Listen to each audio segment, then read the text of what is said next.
Assalamualaikum warahmatullahi wabarakatuh. Halo teman-teman judoka dimanapun berada. Saat ini atau pagi ini saya sedang berada di kawasan Gor Manunggal, Kecamatan Gombong, Kabupaten Kebumen, Jawa Tengah, bersama atlet-atlet judo wasa Gombong yang sedang melakukan kegiatan fisik pagi di hari Minggu. Dan ini adalah kegiatan rutin setiap Minggu pagi. Dan bersama saya juga ada Mas Juda Pratama Ali Murtado yang beberapa waktu yang lalu mengikuti pelatihan judo di Padepokan Judo Ciloto, Jawa Barat. Halo Mas Juda, apa kabar? Alhamdulillah baik. Mas Juda, apa yang bisa diserap selama mengikuti latihan atau pelatihan judo di Padepokan Judo Ciloto, Jawa Barat? Ya, banyak sekali hal-hal yang saya serap selama latihan di sana. Yang paling penting adalah kedisiplinan waktu dan kerjasama tim. Di pelatihan di Ciloto itu dalam sepekan ada berapa hari latihan? Di sana latihannya dari hari Senin sampai Sabtu, dan hari libur itu ada di hari Rabu sore, Sabtu sore, sama hari Minggu itu dari pagi sampai sore udah libur. Untuk tiap harinya itu berapa sesi dalam sehari itu latihan? Dalam latihan sehari itu ada 3 kali. Yang pertama sesi fisik pagi dari jam 6 sampai jam setengah 8. Setelah itu ada sesi siang dari jam 11 sampai jam 12. Lalu dilanjut sesi sore pada jam 3 sampai setengah 7. Oh, jadi total ada berapa kali latihan tuh?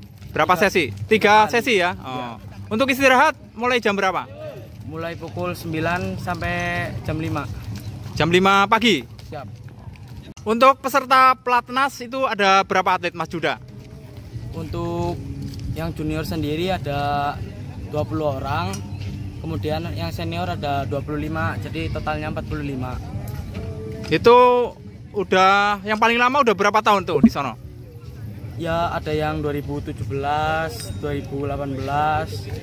Banyaklah senior-senior saya yang sudah itu berpartisipasi dalam ajang SEA Games.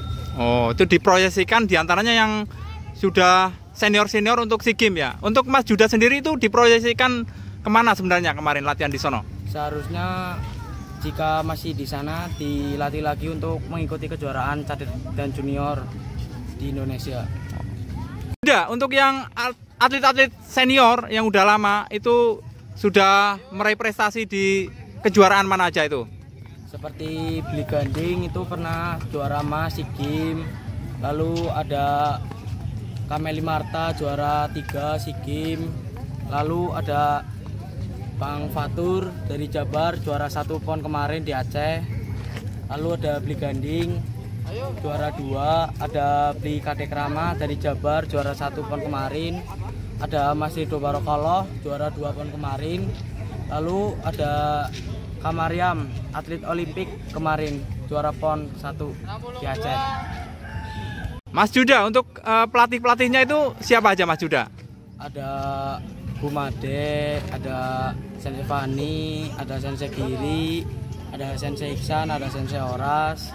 Yang paling buat saya termotivasi itu Sensei Iksan karena 3 kali juara SEA Games emas. Terus? Lalu ada Sensei Oras, powernya sangat besar sekali. Saya sangat menginginkan power seperti itu. Oke. Mas Juda, apa yang perlu dipersiapkan? Ya, manakala mungkin nanti dari teman-teman kita dari Judo Wasa Gombong ada yang dipanggil untuk berlatih di Padepokan Judo Ciloto, Jawa Barat, itu apa yang harus dipersiapkan?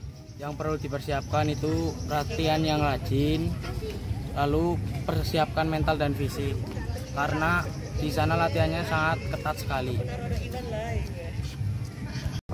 Teman-teman yang ingin bergabung latihan di Padepokan Judo Indonesia, teruslah latihan yang rajin dan putus semangat. Jangan lupakan ibadah, tetap hormati orang tua dan guru di sekolah maupun tempat latihan. Ingat, proses itu tidak ada yang instan.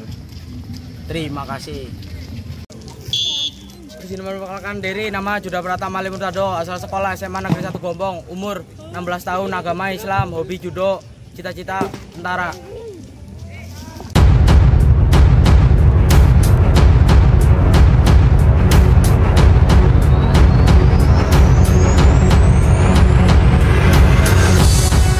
Kawan, tidak ada makan siang gratis di dunia ini. Bila mau mendapatkan apa yang kamu mau, kamu harus bekerja lebih keras. Tidak ada kemenangan tanpa pengorbanan. Jangan berharap terjadi keajaiban sementara kerjamu hanya diam dan merenungi nasib. Keajaiban itu diciptakan, bukan ditunggu. Tidak ada hal yang luar biasa didapat dengan kerja yang biasa-biasa saja. Ingin hasil yang luar biasa, bekerjalah secara luar biasa. Bangun lebih pagi dari kebanyakan orang, bekerja lebih banyak daripada kebanyakan orang. Biarkan otakmu terus bekerja lebih banyak daripada orang lain. Terus latih hati dan pikiran kita untuk terus fokus tanpa berpikir kepada orang lain. Perbanyak doa dan ibadah, karena kerja keras kita akan menjadi percuma bila tidak diiringi oleh doa kita. Bagaimana kita mau berhasil? Belum apa-apa kita sudah berpikir bagaimana nanti kalau gagal. Bagaimana kita mau berhasil? Belum apa-apa kita sudah takut duluan. Percaya saja bahwa apa yang terjadi di depan tidak seseram seperti apa yang Anda takutkan.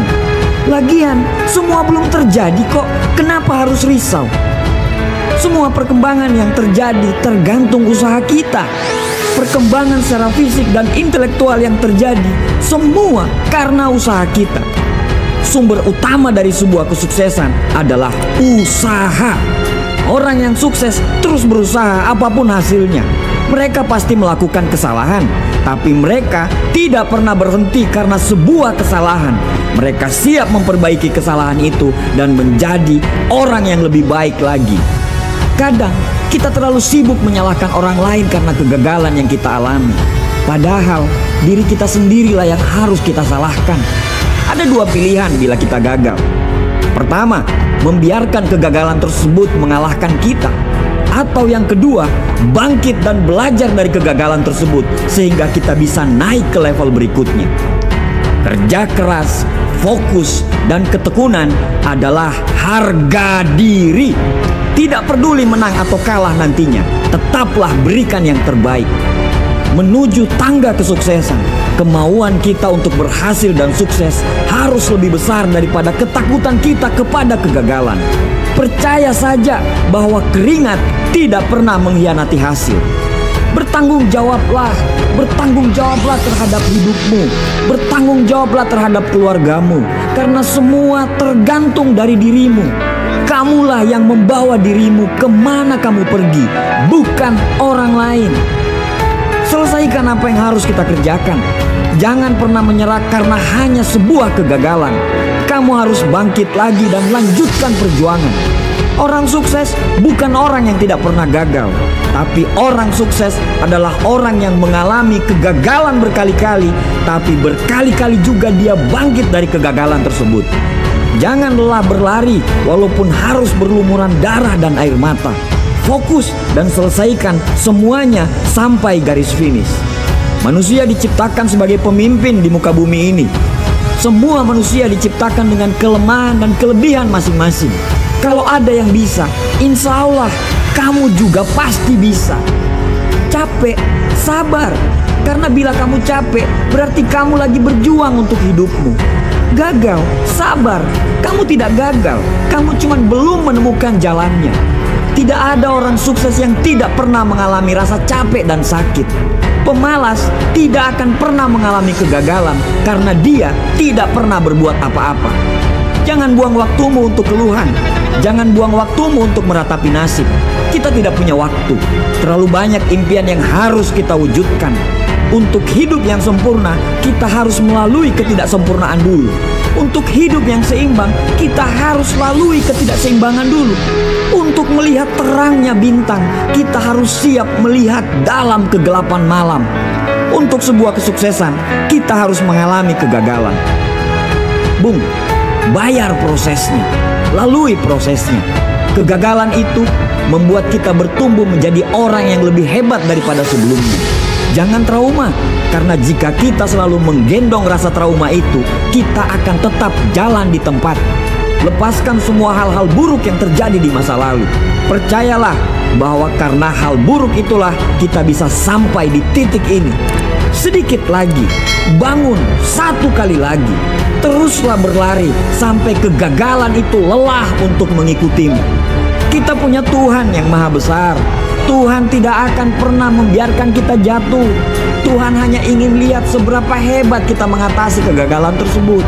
Puncak kesuksesan itu menunggu. Kesuksesan itu ada di depan mata.